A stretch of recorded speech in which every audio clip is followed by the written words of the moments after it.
Welcome, Cleaning Nation. It is time to have some fun, soak up some wisdom, and to find everything you need to grow your cleaning company. If you're not careful, we'll even have a little bit of fun along the way. If you love the show, if your life is 3,918 times better as a member of Cleaning Nation, hook us up. Give us a 5-star rating and review on iTunes, share on Facebook, subscribe to YouTube, all the good stuff. Today, we are chatting with Fredo Derazin from Bell Cleaning. Bell Cleaning serves the St. Louis area with commercial cleaning. If you want to reach out to Fredo and his team, you get a hold of them at www.bellcleaningservices.com. It's B-E-L, only one L, not Bell with two L's, B-E-L cleaningservices.com. Fredo, welcome to the show. Thanks, Mike. It's a pleasure for me to be here, and I've been listening to your podcast for a long time now, and the value you provide is amazing, and it's just a pleasure for me to be on the show. I'm very flattered for the invite. Glad to have you, and I'm actually just now going. Did I get I screwed up the last name, didn't I? If I said it wrong, say it right so everyone will know how to say it properly. You know what? I think you did good. It's Derazin. I think it takes a little used to, but you did good. As my wife would say, I put the emphasis on the wrong syllable. I do that all the time. It's syllable, yeah, that's right. But you did good. It's Derazin, and it's awesome. All right. Well, welcome officially to the show, Mr. Derazin, not Derazin or whatever Yahoo I introduced to begin. Tell us a little bit about you, man. What part of the world are you in? Are you married? Do you have kids? Give us a day in the life. I am here in St. Louis, Missouri. I have a son who's 15 months, and I have another girl on the way. I think she's due in May. My background is in IT management, and long story short, I started this business to help my family because they had just moved out here, and I wanted to create a job for them. And it just got bigger and bigger, and I got laid off back in May, and I just decided to go full time with this and see if I can take it to the heights of the mountains. I love that you got laid off and you're like, yeah, my previous company, I both decided it was time for me to go full time. Right, exactly. Love it when they help you make the mistake, or make the transition. Right. And otherwise, I've got an 18-month-old boy, and I could not imagine having another one due in May. Are you insane, or you just have a tremendous amount of energy? You know what? I worked with my wife. I told her, Jesus worked 8 days a week, and she disagreed. There's not even 8 days in a week, so that goes to tell. When I work, and we're looking for a big family, and we're just on the road. We're making it happen. Ooh, now that's a lot of pressure. I was just going to give you some fake junkie advice, but now that I go, we got 4 mouths to feed. I gotta bring the heat and actually hook you up, brother. All right, cool. There you go. Well, that said, let's jump in. What's going on in your world that I can give you some help and make sure these babies get new shoes and everything? Right now, we have granted, we started 5 months ago. We have a few commercial accounts, and then we have a couple residential accounts. We're doing pretty good as far as revenue, given the time that we started. I'm a big believer in process management and process creation and execution.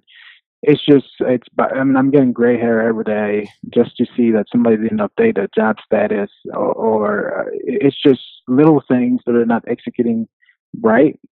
And I think I've done everything I could. So it's like, and then they're still not doing what they're supposed to do. So I'm reaching out to you to see if I can get some wisdom and insights into how do you get your team to successfully execute processes that are established to get the jobs done right. Perfect. I love that question. And because I'm a huge pain in the neck, before I answer, I'm going to ask you some more questions so I make sure I know what I'm talking about. Fair? Sure. Okay, cool. Well, first of all, just the fact that you're only 5 months old in terms of business age, and you've already got employees, and you've already got systems for them not to follow, that's fantastic in 5 months. How many employees do you have so far?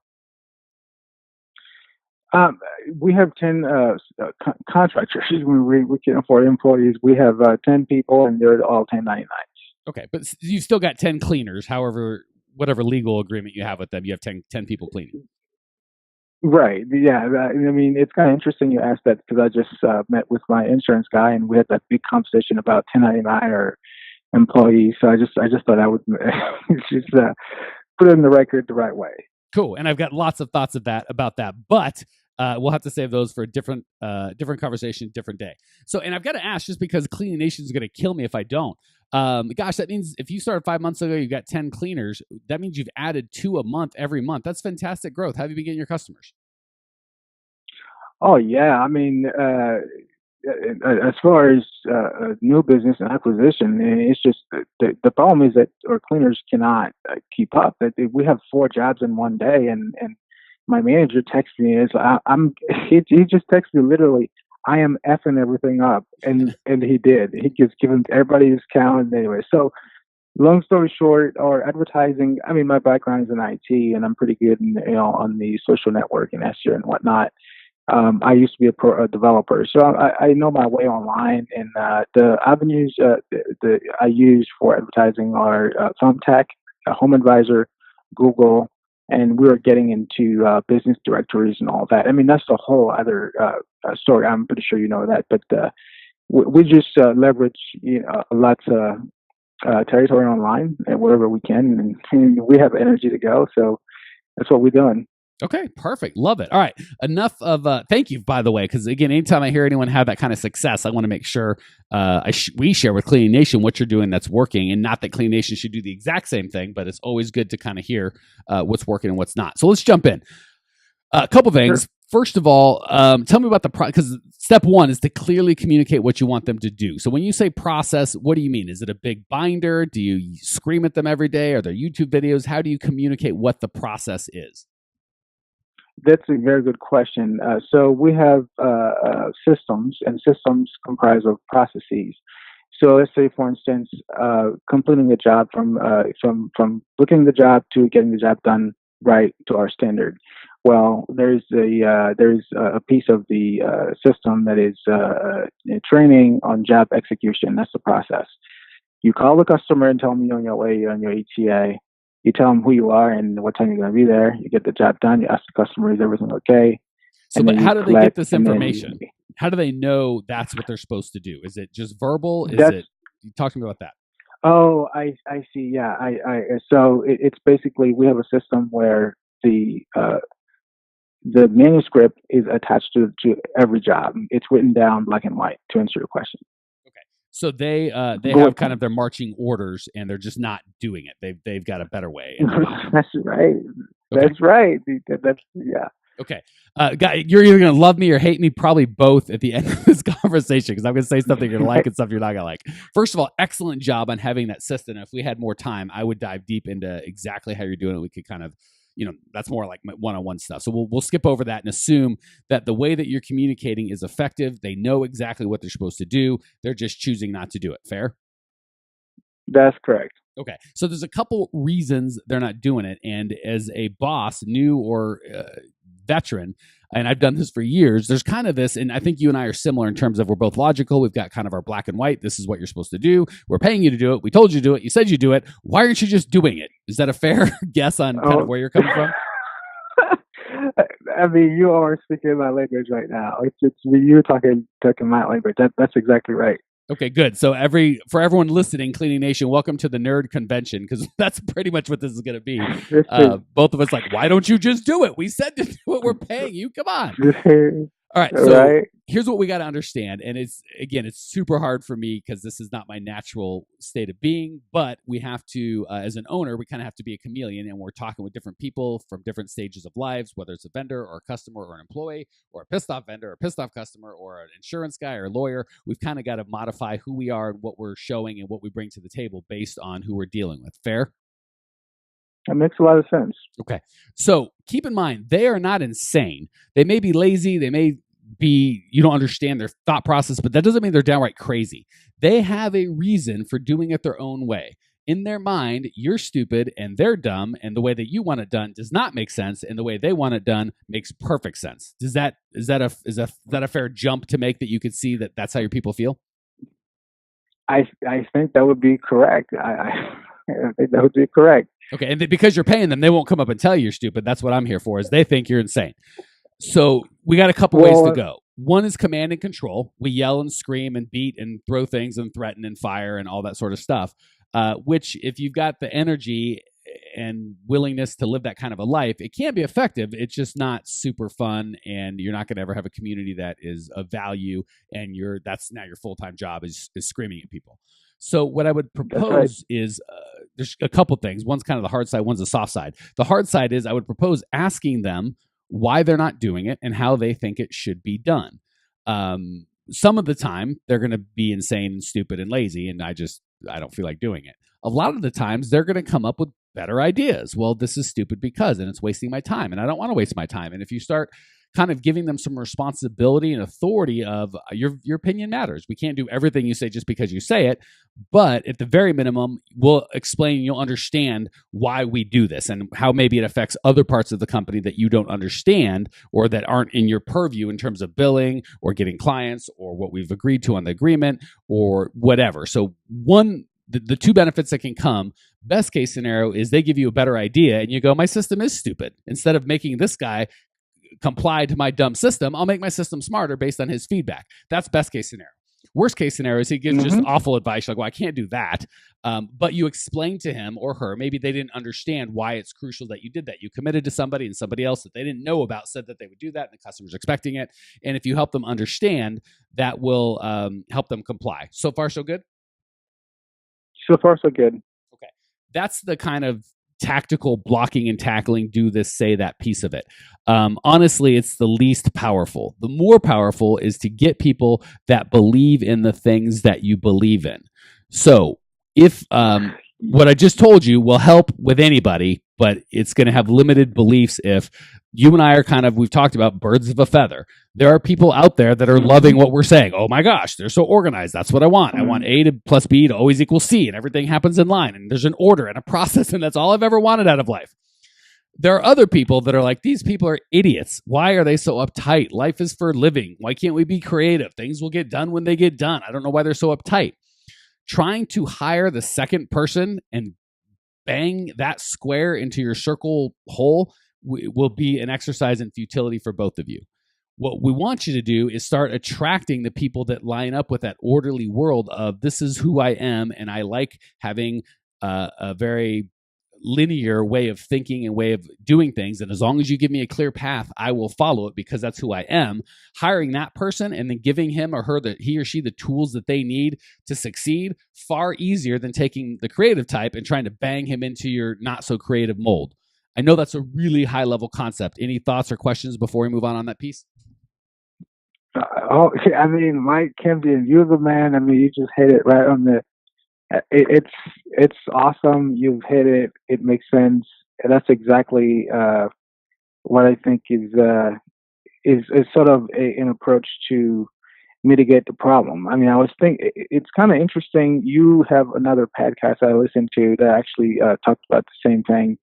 It's your vision, getting people to believe, and basically get someone who's aligned with what you're doing is easier than create that kind of person per se. But so I think that makes a lot of sense, and those are things that I'm looking for every day, and we're going to apply. Okay. And correct ASAP. Cool. I've got one more thing, and then I'm going to, but actually before that, let me share. I'm assuming you're talking about Conversations with the Genius podcast. I don't remember the title of it, but I remember that conversation. Oh, another podcast in the Grow My Cleaning Company podcast? Yes. Okay. Yes. When you were talking about your vision and your culture, basically craft your ideals so that when you recruit an employee, they know, what to believe in and what to align with. And if they're not aligned with that, then you have to throw them out.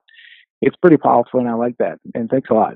Cool. I will try and put the reason I'm asking is I'll put a show notes link I'll try and find that podcast. And then I also have another podcast that I don't do anymore, but still has some good stuff. Conversations with the Genius. I will link to that, as well as a lot of these concepts are covered in my book. I'm a freaking genius. Why is this business so hard? I'll throw a link onto that. Where's that book? You can get it on Amazon. I'll put a link, but if you just Google "I'm a freaking genius, why is this business so hard?" The Amazon page will come up. And we're getting that. Yeah, it's awesome. I get a lot of feedback that people love it. It's a super fun read. I'm a little more silly and ridiculous in the book because it's a book, and what are you going to do? All right, cool. Well, let me give you one more hit, and then we'll go to the lightning round. The last thing I'm going to say, which kind of wraps, because we talked about two things. One, making sure that you understand why they're doing what they do and be flexible with your system. If you've got a bad system, be ready to fix it. If you have a good system, make sure they understand why you're asking them to do it. The second piece is to hire people that are already linear thinking and kind of get the vibe and who you are, and support that, as opposed to try and bend to someone else. Those are the two pieces we've talked about. The bow that's going to wrap around those things is to, where's my note? I had it. Now I'm thinking. They need to see the values for them, not for you. We are super tempted to be like, dang it, I paid you and my company and my customer, and we're going to succeed. And if we and my goals and I and me and we, and they couldn't care less about that. You've got to understand why they're there, what's important to them, what motivates and make them tick. And those are the things that you want to talk to. So you want to explain how their life can be easier. And that's why the core values fit is so important. If they believe in keeping our word, and that's a core value of theirs, you can talk about how you don't want to be someone that doesn't keep your word, and that's important to them. So all of this needs to be wrapped in positioning it in such a way that they see the value to them and not emphasizing as much of the value to you, because quite frankly, they don't care. And that goes for customers, vendors, employees, bankers, lawyers, anyone you deal with. Always look how you can position what you do or what you want as a benefit to them, as opposed to explaining how important it is to you. Does that make sense? That makes a lot of sense. Those are the high level concepts, and they make all the difference. It makes a lot of sense. Yeah, it's tough because we always got to kind of walk that tightrope between I want to make sure give you enough tactical action items to go on, but if you don't have the underlying foundation of the beliefs and why those work, it can be tough. All right, enough of me yakking. Anyone that's built a company from 0 to 10 cleaners in 5 months has got some stuff that I don't know about. We're going to try and get that from you right now. We're going to hit the lightning round. 3 quick questions. You, my friend, are going to give 3 amazing answers. Question number 1, what's the best piece of advice you've ever received? That would be from David L. Stewart, who's if I could be anyone, I would be this guy. He says, look to do business by the book, and that's the good book. I see what you did there. I like that. Pulling the Bible in. Well played. Question number 2, what's the biggest mistake you've made in your 5 short months? What's the biggest mistake that you've made that maybe we can steer clear of? I didn't start with a process. It's just crazy. Yes, that I had a cleaner who started handing out her cards to my customers, and I learned the hard way that she was doing that from my customers who asked for a refund because she didn't clean right. And I decided I'm not going to hire one more person until I have a process, a packet that is designed for application, and then it has the rules that they have to sign and say they'll abide by the rules and move on. So biggest mistake, just tell the guy, hey, if you want to work, you can go and clean that house and I'll pay you. Just verbally, but not by the book. Right, now we've realized we need a system. We've got a system. We just got to figure out how to get the people to do the system. Right? Yeah. Baby steps, brother. Baby steps. All right, last question. Baby steps, yeah. What's one idea that Cleaning Nation can put into practice right away? Something super easy to implement that will make their lives or business better. Ooh, I caught me off guard here. I don't know if that would apply to the business. Again, business or personal. I'm a high level kind of guy, and there's things that, well, just put it simply, peace of mind is the highest form of wealth. Now, I don't know how you're going to take that, how you're going to apply it to your business, but what I've found personally is that you cannot build anything sustainable if you're not in peace. So it's very important to me to be at peace at all times so I can be creative and build something that is sound and successful. So peace of mind is the highest form of wealth. is the last one I would leave you guys with. All right, and I'm going to just, if I don't point it out, Cleaning Nation is going to go crazy. I'm just going to point out the man that's got a 15-month-old at home and a baby due in a couple months is saying peace of mind is wealth. I think you're going to be broke for at least a couple years, brother. I'm just saying. Maybe I'm wrong. Well, it'll take a few years. You got to build it little step at a time. But I've found that it's just something that I was reading on, and the money we make, it's a byproduct. That's my philosophy. It pays the bills and all that, but money doesn't bring peace. And I've made a lot of money. I didn't have peace, but through it all, if you can find a way to secure your peace, I'm just saying, if you do it, it's worth it.